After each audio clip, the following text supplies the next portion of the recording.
Hello and welcome back to our last intro video to bonding. Just a quick review. Previously we covered the difference between an atom, a compound, and a molecule, and then we started talking about types of bonding, how to show electron shells, and covalent and ionic bonding. Now if you remember, the difference between covalent and ionic bonding is covalent is a sharing, and ionic is a giving and receiving, covalent being the stronger of the two. Now we're going to focus on the weakest of bonds, the hydrogen bond. Now this is usually an attraction between two atoms in different compounds. So now we're not talking about individual atoms anymore. We're talking about attraction between compounds, which, if you remember, a compound is a molecule that has multiple elements in it. Now sometimes when compounds form, they still have charges to them based on that sharing or pulling between atoms. So what ends up happening is some molecules will end up with a slightly positive charge or a slightly negative charge. When this happens, compounds will drift towards each other and connect, creating these very weak hydrogen bonds. So let's look at this. I'm going to use a solid line to represent a covalent bond, and a dashed line to represent a hydrogen bond. So I'm going to draw out my molecules, and to save time I will pause to show what they look like. Now you may note that this looks different than the Bohr models I had been showing you previously. This is just a molecular structure. I've taken the formula of the two compounds listed, and I've spread them out based on how they're connected to each other. It's a much simpler way of drawing this. I could show you the full Bohr models, but this saves time. This shows you that these are bonded together, and these are covalently bonded, which means they are sharing electrons, but it's not always an equal sharing. Sometimes molecules share electrons evenly, or compounds inside the compound sharing the electrons evenly. We call this non-polar. Think of you and your friend going out to the movies and sharing a bag of popcorn. You're both sharing game controllers to play a game. You're both content with the share. It's happy. When that happens, there's no charge. So a compound that is non-polar or have a neutral charge would not be involved in this. These type of compounds are polar, which means they're not sharing very well. They're sharing covalently, but there's a big tug of war happening. Sort of like, for those of you who have siblings, when you're made to share something you don't want to share, but your parents tell you to do it anyway. So there's a big back and forth tug of war over an item. Usually, in this case, the larger the atom, the more likely it's going to win that tug of war. And what they're fighting over is the electrons that they're trying to share. So what ends up happening is certain atoms within the compound will become positive or negative based on that tug of war. Now, protons are positive and electrons are negative in an atom. Since an electron is so negative, when an atom wins the tug of war, it means it wins the electron, or it's pulling the electron more towards it, which makes that atom more negative. It sounds like it would be the other way around, because in a tug of war you usually would be happy if you won, but in this case, since what they're trying to win is an electron, they become more negative. So hydrogen is a very teeny tiny atom. It's the smallest of the atoms. So it's not going to be winning many tug-of-war battles at all.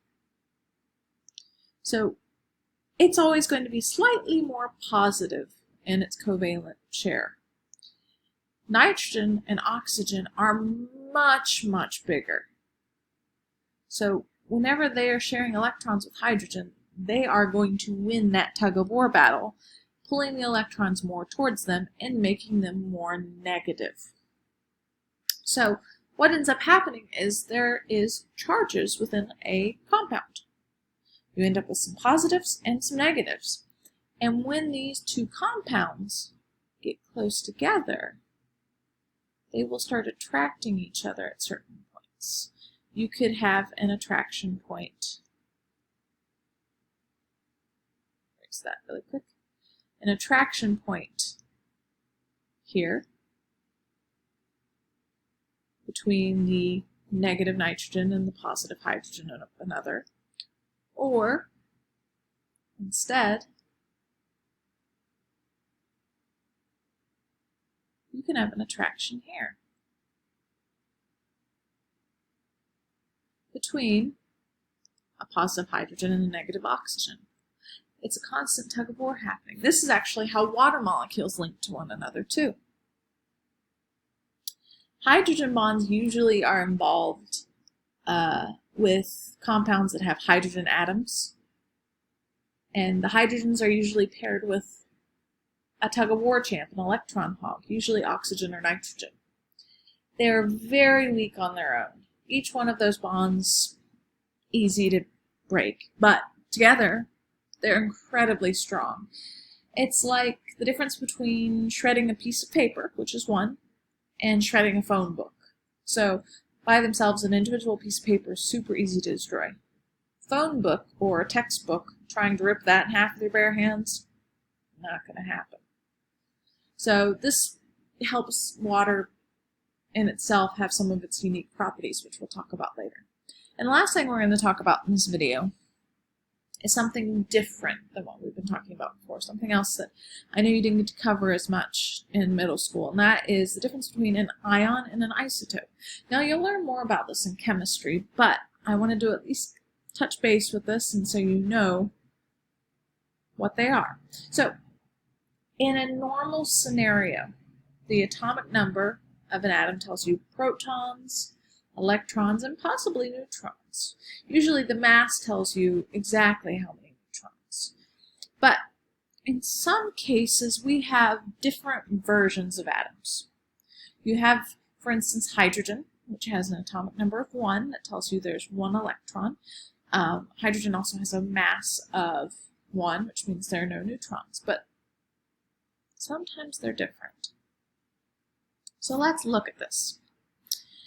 An isotope is any atom that has a different number of neutrons than you'd expect, or a different version. So, atoms themselves can change in neutrons and electrons, but not protons.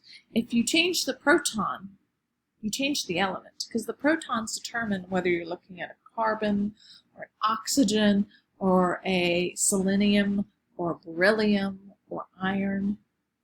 Any of those are determined by the number of protons. So if you change the proton, the element's different. But you can mess with the electrons and neutrons and it still be considered a carbon, or it can still be considered a hydrogen. So an isotope is when the neutrons have changed. Each element has a specific number of neutrons and different versions of that number. That's how we figure out our atomic mass. That's why the atomic mass of elements is usually a point number instead of a well-rounded number. It's a figuring out of those isotopes. But isotopes are atoms with different neutrons. So for instance, carbon has 3 known isotopes: carbon-12, carbon-13, carbon-14. Carbon-12 here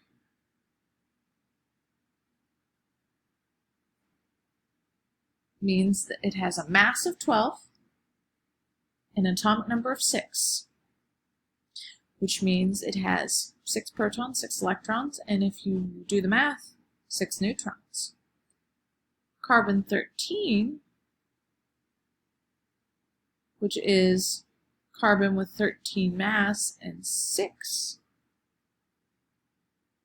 atomic number, has an atomic number and number of protons of 6, electrons 6, and if you do the math, neutron count is 7. Same here down below. Protons are 6, electrons are 6, neutrons are 8, because 14 minus 6 is 8. So neutrons are when, isotopes are when the neutron number changes. Ions are another unique type of atom. As I stated, you can't change the proton, or you change the element. If you change the neutron, you get an isotope. So the only thing left to change here is the number of electrons. So this is any atom that has a charge to it. So you can always tell if something's an ion if it has a positive or negative charge. If there's no charge, it's not an ion. Ion usually means there's positive or negative. So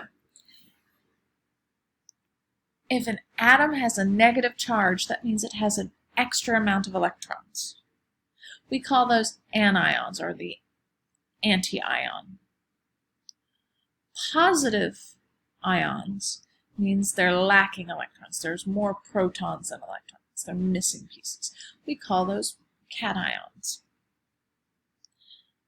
And that's all you really need to know about these. We can draw a couple examples. So, for instance, if I have, let's do sodium. Sodium's metal. Na positive. This is something that would give away that there was an ion. There's a charge here. Now, since it's positive, we know it's missing electrons, because electrons make things negative. Normally in an atom, the number of protons and electrons cancel each other out, so the positives and the negatives turn neutral. There's nothing there to imbalance the charge. You have equal numbers of protons and electrons. When you mess with the electrons, you mess with the charge. So in this example, sodium is missing electrons, at least one electron, and it gives it a positive charge. Let's look at another. Let's say we have a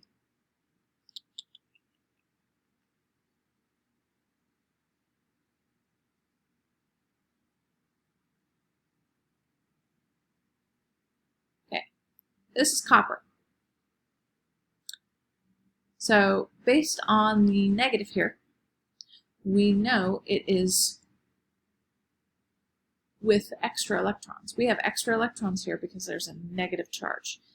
And the 2 here tells you how many extra we have. We have 2 extra. So we have 2 extra electrons creating a net negative charge. This would be an anion, or anti-anion. Anti-anion.